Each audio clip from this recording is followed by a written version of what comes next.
जय हिंद साथियों। सफलता यूं ही नहीं मिलती किसी को, थोड़ा दिल में जुनून सा जगाना पड़ता है। सफलता यूं ही नहीं मिलती किसी को, थोड़ा दिल में जुनून सा जगाना पड़ता है। पूछा चिड़ियों से कि घोंसला कैसे बनाया, बोली तिनका तिनका जुटाना पड़ता है। दोस्तों, आज के इस वीडियो में हम लोग विधानसभा पर ग्रुप डिस्कशन करने वाले हैं। अगर इससे पहले का वीडियो आप नहीं देखे हैं तो पूरा का पूरा सारा कंप्लीट जो है डे बाय डे करके देखिए, तब आपको सारी बातें समझ में आ जाएगी। तो आइए आज हम लोग जो है विधानसभा पर बहुत ही शानदार ग्रुप डिस्कशन करेंगे।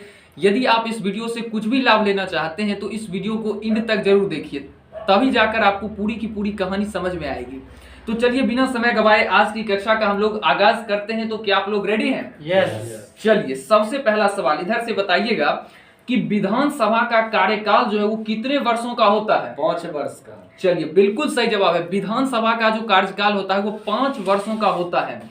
चलिए आप बताइए कि अगर मान लीजिए कि विधानसभा का कार्यकाल जो 5 वर्ष है, इससे हम घटाना चाहते हैं या इससे बढ़ाना चाहते हैं, तो किसके पास अधिकार है कि इसको जो है खत्म भी कर सकता है समय से पहले? राज्यपाल को है। चलिए बिल्कुल सही जवाब है। राज्यपाल के पास जो है एक शक्ति है कि वह विधानसभा के सत्र को 5 साल से पहले भी भंग कर सकता है। चलिए आगे बढ़ेंगे। अब बताइएगा कि विधानसभा के सत्रावसान के आदेश किसके द्वारा दिए जाते हैं? राष्ट्रपति के द्वारा। राज्यपाल के द्वारा। जी, राज्यपाल के द्वारा। बिल्कुल, राष्ट्रपति की चर्चा जो विधानसभा में बहुत रेयर चांस है कि होगा, इसमें राज्यपाल ही महत्वपूर्ण भूमिका निभाते नजर आएंगे। तो कहने का मतलब है कि जब भी विधानसभा का सत्र जो बुलाई जाती है तो उसका बैठक को खत्म करने का जो अधिकार है, सत्रावसान करने का जो अधिकार है, वो राज्यपाल के पास होता है। चलिए आप बताइएगा कि विधानसभा में निर्वाचित होने के लिए न्यूनतम आयु सीमा कितना वर्ष है? 25 वर्ष। चलिए बिल्कुल सही जवाब है। विधानसभा कहेगा 25 वर्ष। बताइएगा कि प्रत्येक राज्य की विधानसभा में कम से कम कितना और अधिक से अधिक कितना सीट हो सकता है? कम से कम 60 और अधिक से अधिक 500। चलिए बिल्कुल सही जवाब है। देखिए किसी भी राज्य में कम से कम 60 विधानसभा का सीट होना एकदम अनिवार्य है और अधिक से अधिक 500 तक हो सकता है। लेकिन इसका कुछ अपवाद है। इसके कुछ अपवाद राज्य हैं जिसमें 60 से भी कम विधानसभा का सीट है। तो आप वैसे 2-3 राज्यों का नाम बताइए। गोवा, सिक्किम और मिजोरम। बिल्कुल, गोवा है, सिक्किम है और मिजोरम है। देखिए गोवा में जो है 40 सीट, मिजोरम में भी 40 सीट और सिक्किम में 32 सीट। ये अपने आप में तीनों जो है वो अपवाद है। क्योंकि अपवाद इसलिए है क्योंकि हम जानते हैं कि कम से कम किसी भी राज्य में विधानसभा का 60 सीट होना चाहिए, परंतु गोवा, सिक्किम इसमें जनसंख्या चूंकि बहुत ही कम है, इसीलिए इसमें विधानसभा का सीट बहुत कम हो जाता है। तो ये सब अपवाद है। और आपको पता होना चाहिए कि ये जो तीनों राज्य हैं, गोवा, सिक्किम और मैंने एक और राज्य कहा मिजोरम, ये तीनों राज्य को विशेष राज्य का दर्जा दिया गया है और ये आर्टिकल नंबर 371 के तहत दिया गया है। विशेष राज्य कहने का मतलब है कि इसमें विशेष सुविधा प्रदान किया जाता है, ठीक है। और कोई भी पिछड़ा राज्य यदि है तो वो सरकार से मांग करती है, और अगर विशेष राज्य का उसको दर्जा मिल जाता है तो फिर उसे बहुत अच्छे प्रकार से जो है सुविधा दिया जाता है, जिससे वहां का विकास अच्छे से हो जाता है। चलिए अब इधर से आप बताइएगा कि बताइए विधानसभा में जो वो जनसंख्या के आधार पर अनुसूचित जाति और जनजातियों को आरक्षण दिया जाता है, ठीक है। तो ये आर्टिकल नंबर कितना में कहा गया है? 332 में जो है वो विधानसभा में अनुसूचित जाति और जनजातियों को आरक्षण की व्यवस्था दी गई है। चलिए आप बताइएगा कि विधानसभा में जो है विधानसभा के जो भी सदस्य होते हैं वो अपने आप में से किसको किसको चुनते हैं? एक अध्यक्ष को चुनते हैं और एक उपाध्यक्ष को चुनते हैं अपने में से। यानी जो है अध्यक्ष हो गया और उपाध्यक्ष हो गया, वो कहीं दूसरे जगह के आदमी नहीं होते हैं, वो अपने ही सदन के विधानसभा के जितने भी सदस्य होते हैं उनमें से ही एक व्यक्ति को उसका अध्यक्ष और एक व्यक्ति को उसका उपाध्यक्ष चुन लिया जाता है और अध्यक्ष ही इसकी बैठक की अध्यक्षता करता नजर आता है। चलिए आप बताइएगा कि ये जो अध्यक्ष के बारे में हमने बताया, तो क्या यह अध्यक्ष जो है विधानसभा के किसी भी मुद्दे पर वोटिंग कर सकता है? वोटिंग जब मतलब कर सकता है, जब बीच में फैसला अटक गया, जब दोनों पक्षों के बीच में आ गया तो यह मतदान जैसे कर सकता है, निर्णायक मतदान। चलिए बिल्कुल सही बात है। देखिए जनरली ये सदस्य नहीं होते हैं, ये जब अध्यक्ष हो गए तो ये डायरेक्ट किसी भी नॉर्मल वोटिंग में भाग नहीं लेंगे। लेकिन यदि किसी मुद्दा पर वोटिंग में जो है मैच ड्रॉ हो गया, कहने का मतलब है कि विपक्ष और पक्ष दोनों का मत बराबर हो जाए, तो निर्णायक मत देने का अधिकार अध्यक्ष महोदय को होगा और अध्यक्ष महोदय जिस पक्ष में मत देंगे बस उस विधेयक को पारित समझा जाएगा, यानी वो जो है जीत लेगा। चलिए आगे बढ़ेंगे। आप इधर से बताइएगा कि मान लीजिए कि कोई अध्यक्ष है और उस पर जो है हम आरोप लगा दिए हैं कि अब आप हटिए, अब मतलब उनके हटने का बात जो है यदि विचाराधीन है तो क्या वह पीठासीन होंगे? नहीं होंगे। बिल्कुल सही बात है। यदि उन पर जो है यदि उनके खिलाफ कोई मुद्दा चल रहा हो तो वो तब तक उसकी अध्यक्षता नहीं करेंगे। ठीक है, चलिए अब बताइएगा कि किसी भी विधेयक को धन विधेयक माना जाए अथवा नहीं, इसका निर्णय कौन करता है? राज्यपाल। बिल्कुल गलत जवाब है। विधानसभा के अध्यक्ष महोदय करेंगे, विधानसभा के अध्यक्ष महोदय करेंगे। कोई भी विधेयक धन विधेयक है या नहीं, इसकी निर्णय जो है वो विधानसभा के अध्यक्ष महोदय निकालेंगे। ठीक है, चलिए आगे बढ़ जाते हैं। आप बताइएगा कि किसी भी सदन में जो है मान लीजिए कि विधानसभा का हमको सदन बिठाना है तो कम से कम गण पूर्ति यानी सदस्यों की संख्या कितना होना चाहिए? 1/10 भाग। चलिए बिल्कुल, विधानसभा के कुल सदस्य जितने भी हैं उसका 1/10, मान लीजिए 50 अगर आदमी कुल मिला के हैं तो सदन तभी चलेगा 50 × 1/10 यानी 5 आदमी कम से कम होना चाहिए। 5 विधायक जब तक नहीं होंगे तब तक विधानसभा का सदन उस दिन नहीं चलेगा। चलिए अब आगे बढ़ेंगे। अब है विधानसभा के अधिकार और कार्य के संबंधित कुछ बातचीत हम करेंगे। तो सबसे पहला कार्य है विधि निर्माण करने पर। तो हम लोग जानते हैं कि राज्य सरकार जो है किस सूची पर जो है कानून बनाती है? राज्य सूची पर। बिल्कुल, राज्य सरकार जो है वो राज्य सूची पर कानून बनाती है। और कानून कैसे बनता है तो आप लोग जानते ही होंगे कि सबसे पहले विधानसभा या विधान परिषद किसी भी सदन से कोई विधेयक उठाया जाए, एक सदन से बहुमत के द्वारा पारित होकर नेक्स्ट दूसरे सदन में जाएगा और दूसरे सदन में जाने के बाद जब वहां भी पारित हो जाएगा बहुमत के द्वारा तो फिर राज्यपाल के पास जाएगा और राज्यपाल महोदय यदि उस पर सिग्नेचर कर देते हैं तो फिर वह विधेयक को पारित माना जाएगा। ये बात है। चलिए अब आगे बढ़ेंगे हम। वित्तीय विषयों से संबंधित कुछ प्रक्रियाएं हैं, जैसे राज्य विधानमंडल जो है वो सरकार की वित्तीय अवस्था को पूर्णतया नियंत्रण करती है। तो देखिए प्रत्येक वित्तीय वर्ष में जो है सबसे पहले जो है वित्त मंत्री जो है वो बजट पेश करता है कि नहीं? जिस प्रकार जो है हमारे देश में केंद्र में बजट पेश किया जाता है उसी प्रकार राज्य सरकार में भी प्रत्येक वित्तीय वर्ष में बजट पेश किया जाता है। और ये बजट जो है किस मंत्री के द्वारा? वित्त मंत्री के द्वारा। जी बिल्कुल, बजट जो है वो वित्त मंत्री के द्वारा पेश किया जाता है सदनों के बीच। ठीक है, चलिए आगे बढ़ेंगे। और आप बताइएगा कि कोई धन विधेयक, मान लीजिए धन विधेयक प्रारंभ में विधान परिषद में प्रस्तुत नहीं किया जा सकता। धन विधेयक के बारे में जो है आप क्या कहना चाहते हैं, थोड़ा इस पर बताइए कि ये क्या होता है?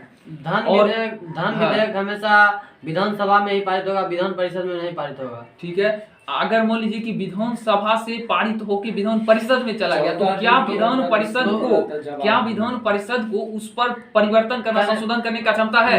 नहीं है। उसको 14 दिनों के अंदर या तो रखना होगा या तो उसको लौटा देना होगा। हाँ बिल्कुल, बात को यानी वो दाब नहीं सकता है या संशोधन भी नहीं कर सकता, केवल वो अपना संस्तुति दे सकता है।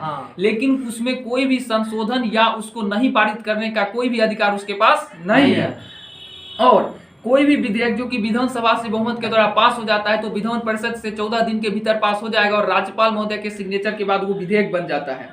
चलिए अब आगे बढ़ेंगे। अब है कार्यपालिका पर नियंत्रण। सबसे पहले आप बताइए कि पूरा का पूरा जो मंत्री परिषद है वो किसके प्रति उत्तरदायी होता है? विधानसभा के प्रति उत्तरदायी होता है। चलिए बिल्कुल सही, मंत्री परिषद जो है वो विधानसभा के प्रति उत्तरदायी होता है। चलिए आप बताइएगा कि अविश्वास प्रस्ताव किसके विरुद्ध लाया जाता है? मंत्री परिषद के विरुद्ध लाया जाता है। चलिए बिल्कुल, अविश्वास प्रस्ताव मंत्री परिषद के विरुद्ध लाया जाता है। और यदि अविश्वास प्रस्ताव पारित हो जाए तो क्या होगा? मंत्रिमंडल भंग हो जाएगा, सब मंत्री को इस्तीफा देना पड़ जाएगा। चलिए बिल्कुल, यदि देखिए अविश्वास प्रस्ताव क्या होता है कि बीच बीच में विपक्ष के द्वारा एक ऐसा प्रस्ताव पेश किया जाता है, अगर विपक्ष को ऐसा लगता है कि ये जो सरकार है वो ठीक है, बहुमत तो पारित किया है लेकिन अभी फिलहाल अगर ये विश्वास इसमें नहीं नजर आएगा तो फिर वो अविश्वास प्रस्ताव लाता है। और अगर उसमें बहुमत नहीं मिलता है तो फिर जो पक्ष के नेता सब होते हैं फिर उन्हें सबको एक साथ इस्तीफा देना पड़ता है। तो जब विश्वास मत यदि आप नहीं प्राप्त कीजिएगा तो पूरा का पूरा मंत्रिमंडल ही भंग हो जाता है। ठीक है, चलिए आगे बढ़ जाते हैं। अब है संविधान संशोधन। तो संघीय स्वरूप को प्रभावित करने वाला कोई संविधान संशोधन विधेयक यदि संसद के दोनों सदनों से पारित हो जाता है, यदि कोई संघीय संविधान संशोधन से संबंधित है और वो पारित हो जाए तो फिर राज्यों के विधानमंडल से भी उसकी पुष्टि अनिवार्य है। चलिए अब हम लोग थोड़ा सा आगे बढ़ेंगे। अब है विधानसभा और विधान परिषद में सदस्यों की संख्या। चलिए सबसे पहले आप बताइए कि हमारे देश में जो है कुल मिला के 28 राज्य हैं तो ऐसा कौन सा राज्य है जिसमें सबसे ज्यादा विधानसभा और विधान परिषद का सीट है और कितना कितना? उत्तर प्रदेश है, विधान परिषद का सीट 100 है और विधानसभा का सीट 403 है। चलिए बिल्कुल इनका सही जवाब है। हमारे देश में हम लोग जानते हैं कि उत्तर प्रदेश जो है सबसे अधिक जनसंख्या वाला राज्य है। जनसंख्या के दृष्टिकोण से उत्तर प्रदेश पहला स्थान रखता है और क्षेत्रफल के दृष्टिकोण से राजस्थान।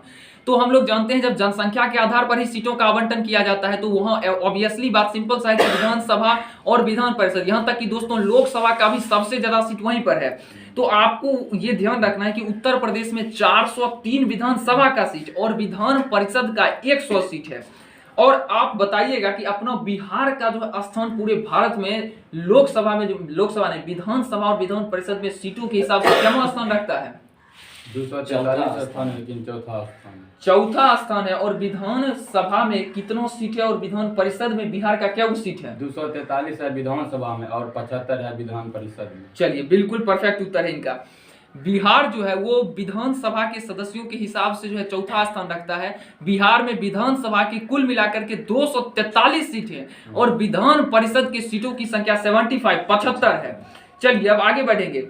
2019 से पहले जो है यानी जब धारा 370 लागू था, कहाँ? जम्मू कश्मीर में, तो वहां पर सदस्यों की संख्या उस वक्त कितना हुआ करती थी? उस समय था 114 था, जिसमें 90 प्लस 24 वो मतलब था पाक अधिकृत कश्मीर के लिए। चलिए बिल्कुल पीओके के लिए था, बिल्कुल, जो कि अब डिलीट कर दिया गया है बिकॉज धारा 370 खत्म कर दिया गया। बहुत अच्छी बात है।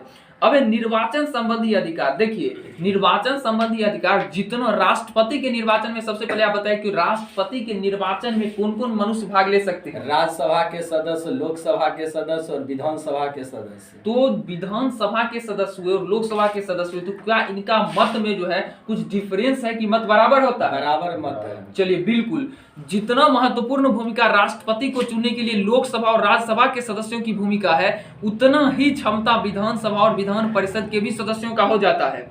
चलिए अब हम आगे बढ़ेंगे। अब कुछ महत्वपूर्ण अधिकारियों का मासिक वेतन मैं आप लोगों से पूछने वाला हूं, फटाफट रैपिड फायर राउंड में जवाब देना है। राष्ट्रपति का वेतन कितना है?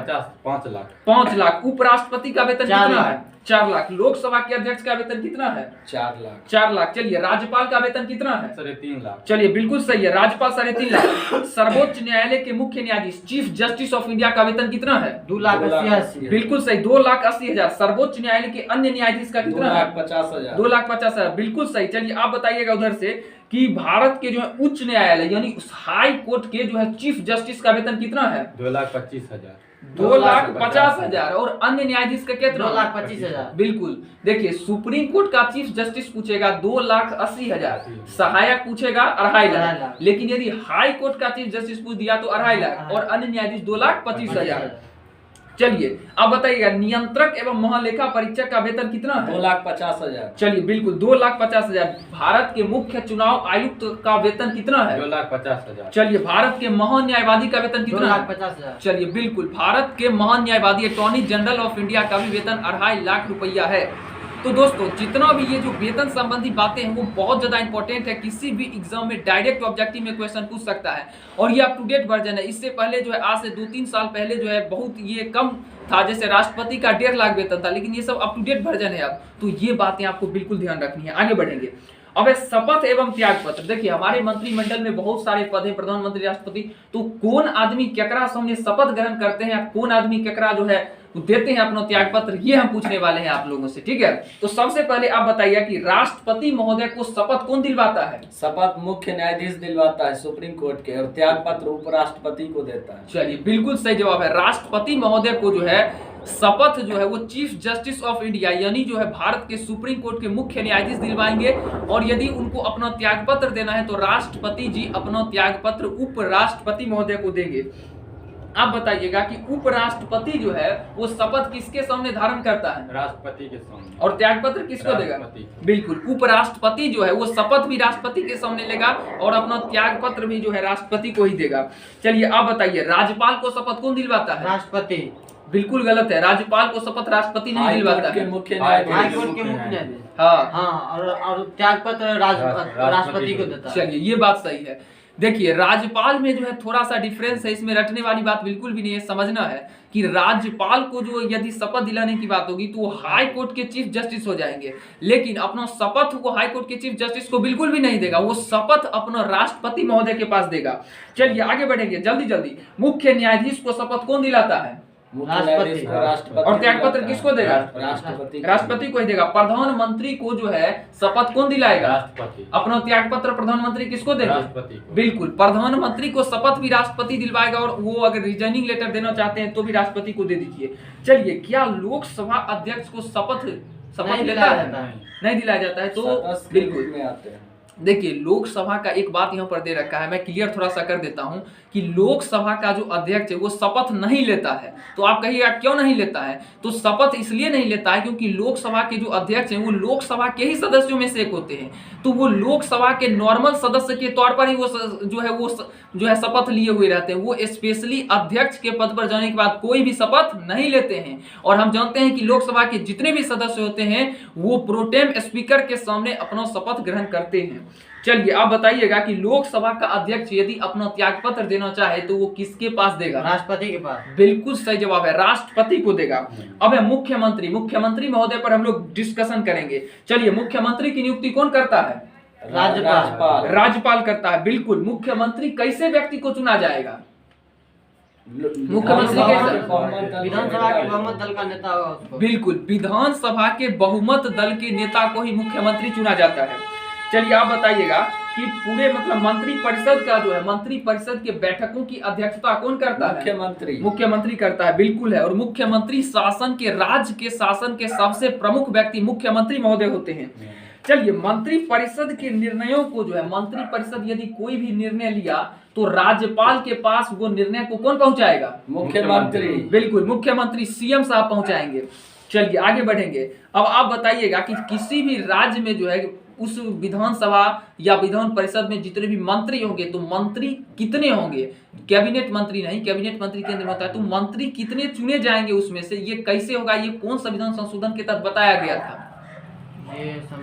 ये 91वां संविधान संशोधन 2003 के तहत एक बात कहा गया कि राज्य के विधानसभा के जितने भी सदस्य हैं उसमें केवल 15% सदस्यों को ही मंत्री चुना जाएगा, और कम से कम मुख्यमंत्री सहित मंत्री परिषद के कुल सदस्यों की संख्या 12 से कम नहीं होनी चाहिए। यानी कम से कम 12 मंत्री जरूर होना चाहिए, 12 से कम नहीं हो सकता है। ठीक है, चलिए अब आप बताइएगा कि जब भी राज्यपाल कोई बात यदि मंत्री परिषद तक पहुंचाना चाहता है तो वह अपनी बात किससे कहता है? मुख्यमंत्री के द्वारा। बिल्कुल, मुख्यमंत्री को कोई बात यदि मंत्री परिषद का कोई बात राज्यपाल के पास जाना चाहता है तो वो मुख्यमंत्री के थ्रू जाएगा, और राज्यपाल की बात कोई मंत्री परिषद के पास जाना चाहता है तो वो भी मुख्यमंत्री महोदय के पास ही आएगा सबसे पहले।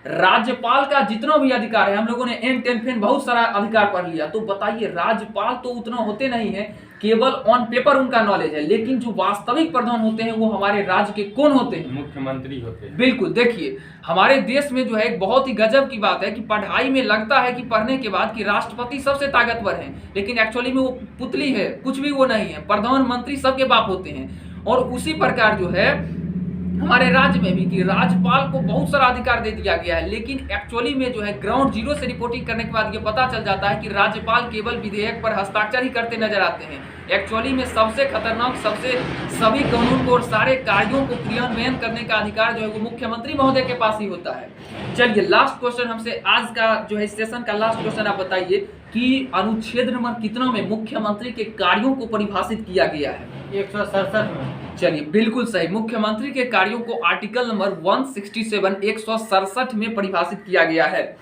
तो आई होप दोस्तों ये वीडियो आपको बहुत ही ज़्यादा अच्छा लगा होगा, और उम्मीद करते हैं कि ये पूरा का पूरा ग्रुप डिस्कशन आपको अच्छे से समझ में आया होगा। यदि आपके पास कोई सवाल है जो आपको नहीं समझ में आ रहा हो तो आप आराम से कमेंट बॉक्स में हमको कमेंट कर सकते हैं। और अगर आप पॉलिटिकल साइंस के अलावा किसी भी नए टॉपिक पर यदि चाहते हैं, चाहे हिस्ट्री हो, ज्योग्राफी हो, करेंट अफेयर्स हो, अदर किसी भी टॉपिक पर, तो आप कमेंट कर सकते हैं बेझिझक। मैं आपकी बातों को पूरा करने का 100% प्रयास करूंगा। तो दोस्तों उम्मीद करते हैं बहुत ही आपको अच्छा लगा होगा। अच्छा लगा है तो लाइक कीजिए, कमेंट कीजिए और अपने दोस्तों में दबा के शेयर कीजिए। तो मिलते हैं नेक्स्ट वीडियो में, तब तक के लिए जय हिंद।